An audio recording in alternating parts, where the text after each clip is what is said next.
Hello first year. हमारी most of the first unit में जो 2 चैप्टर थे उनमें से एक करवा दिया है। सेकंड यूनिट में आपका थर्ड फोर्थ फिफ्थ था, उसमें से मैंने फोर्थ और फिफ्थ आपका कंप्लीट करवा दिया।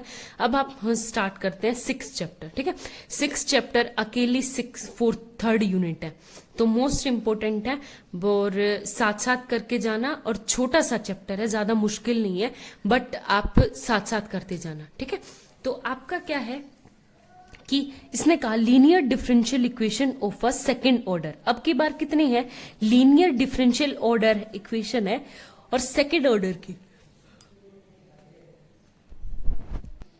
सेकंड ऑर्डर मतलब d square y by d x square plus p d y plus q y equal to r. इस टाइप की जो इक्वेशन हो, जनरल फॉर्म है ये linear differential equation of second order की। तो उसको कैसे सॉल्व करते हैं? और यहाँ पे पी क्यू आर क्या है? आपके फंक्शंस है एक्स के। ठीक है, सिर्फ किसके फंक्शंस है? एक्स के। तो अब हमें इसके मेथड्स हैं आपके डिफरेंट। कितने मेथड्स है आपके पास? 5 मेथड्स है और 5 मेथड्स के ऊपर बेस्ड 5 एक्सरसाइज है। ठीक है, तो सबसे पहले मेरा फर्स्ट मेथड है to solve the linear differential equation of second order by the changing dependent variable. मतलब डिपेंडेंट वेरिएबल को हमें चेंज करना है। ठीक है, तो डिपेंडेंट वेरिएबल कौन सा होता है? वाई को चेंज करना है हमें variable when the integral included in the CF known.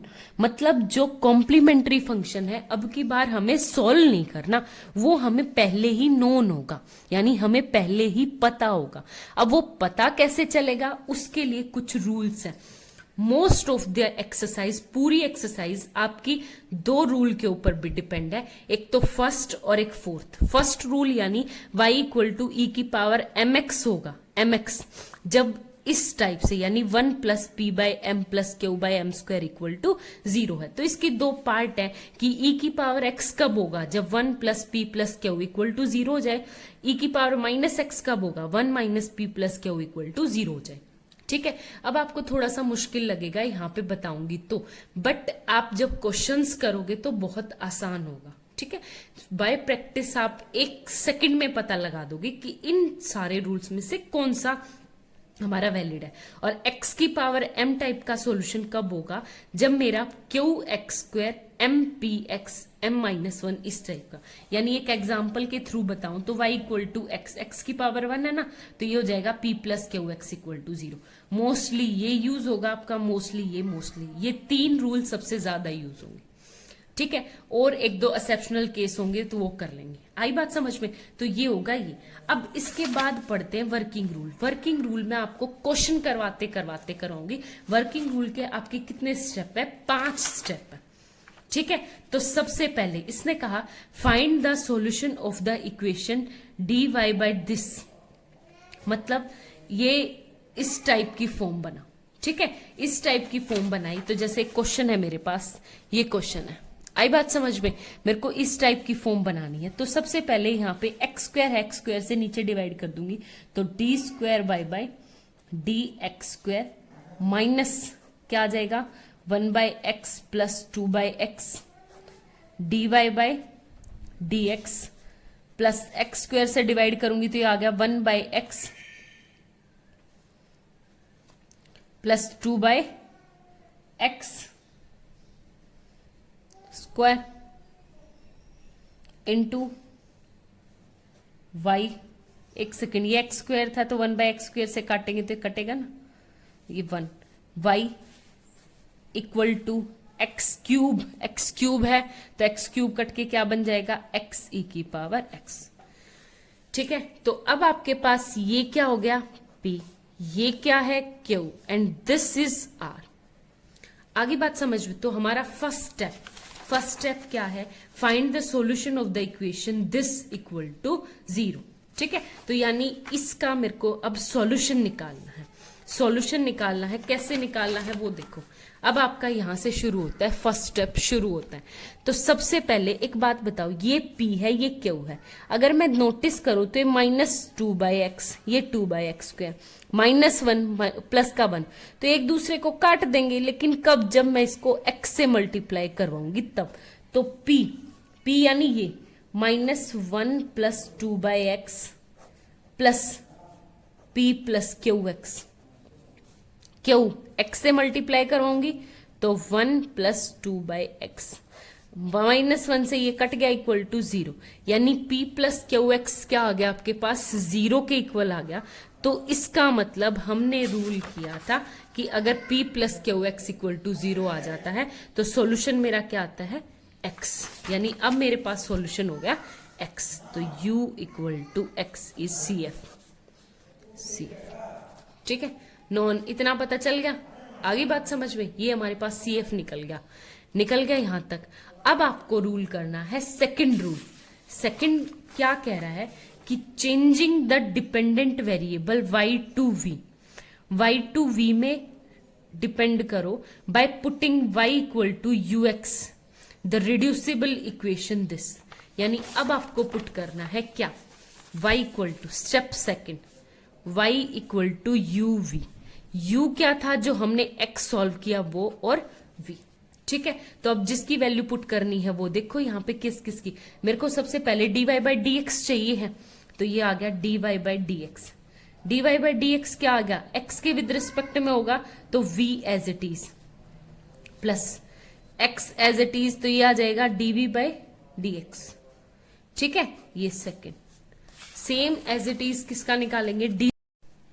देखो नेक्स्ट ये सारी वैल्यू उठा के इक्वेशन फर्स्ट में पुट करेंगे तो ये क्या आ गया, सबसे पहले d² y बाई dx² की, तो d² y बाई dx² की ये value x, d² v by dx² plus 2 dv by dx। ठीक है, फिर plus minus 1 plus 2/x, dv by dx की वैल्यू क्या थी मेरे पास, v plus x dv by dx, फिर क्या आ जाएगा plus 1/x plus 2/x² into y मतलब vx equal to x e की पावर x। ठीक है, अब इसे सॉल्व करेंगे तो x d² v by dx² plus 2 dv by dx, अंदर multiply minus v minus x dv by dx as it is, अंदर इसकी मल्टीप्लाई करेंगे तो -2v by x minus 2 dv by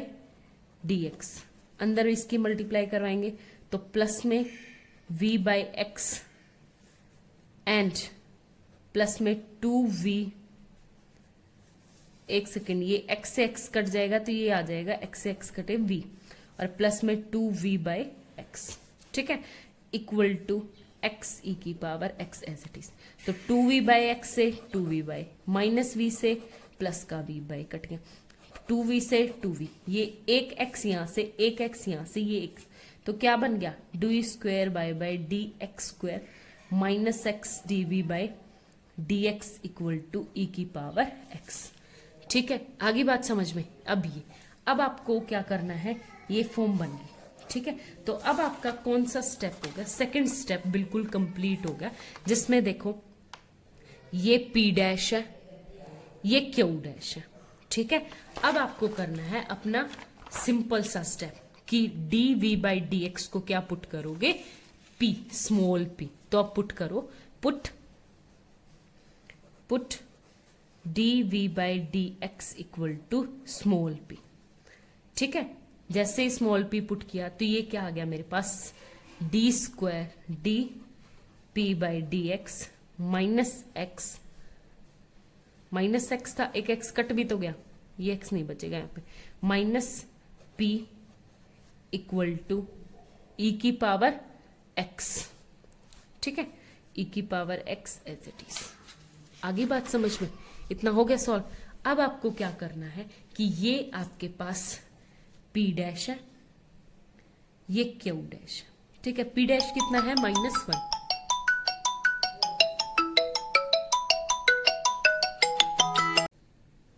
देखो क्लास नेक्स्ट आप लोग ने dp by dx minus p equal to power x यहाँ तक हो गया। अब आपको क्या करना है, जैसे हम 11th 12th में करते थे कि यहाँ पे जो होता था p q इंटीग्रेटिंग फैक्टर निकालते थे। इंटीग्रेटिंग फैक्टर निकालने का क्या फॉर्मूला होता था मेरे पास, e की पावर इंटीग्रेशन p dx, तो यहाँ पे क्या आ जाएगा e की पावर p, ये क्या है -1 dx, तो ये क्या आ जाएगा e की पावर -x।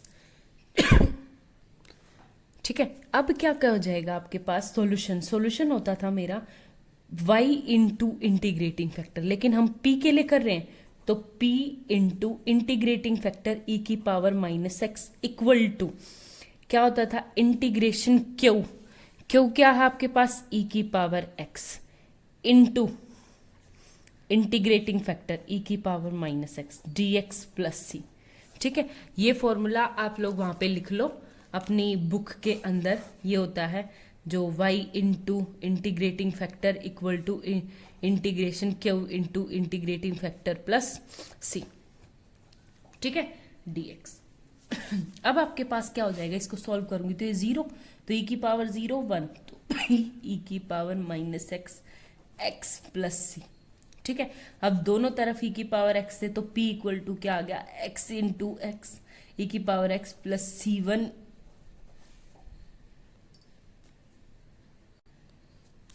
अब आपके पास p की क्या वैल्यू हो जाएगी dv by d x equal to this x e की पावर x c1 e की पावर x। ठीक है, अब आपको क्या करना है, इंटीग्रेशन करना है दोनों साइड x के विद रिस्पेक्ट में।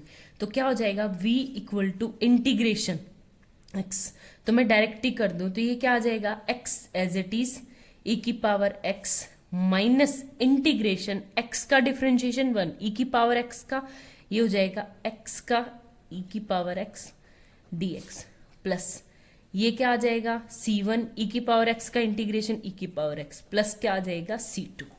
ठीक है, अब आपके पास क्या हो गया, यहां से e की पावर x माइनस e की power x plus c1 e की पावर x प्लस c2, ये किसकी वैल्यू होगी v की। अब आपके सारे स्टेप कंप्लीट हो चुके हो। देखो लास्ट स्टेप फाइंड v निकल गया मेरे पास। यहां से find the solution y equal to u v, तो y इक्वल टू क्या था u v, u क्या था x, v क्या है x e की पावर x माइनस e की power x plus c1 e की पावर x प्लस c2, ये क्या है आपके पास v। ठीक है, आई थिंक अब आप लोग इससे रिलेटेड जितने भी क्वेश्चंस है ट्राई करके देखना, किसी में डाउट हो तो आप पूछिए। Thank you.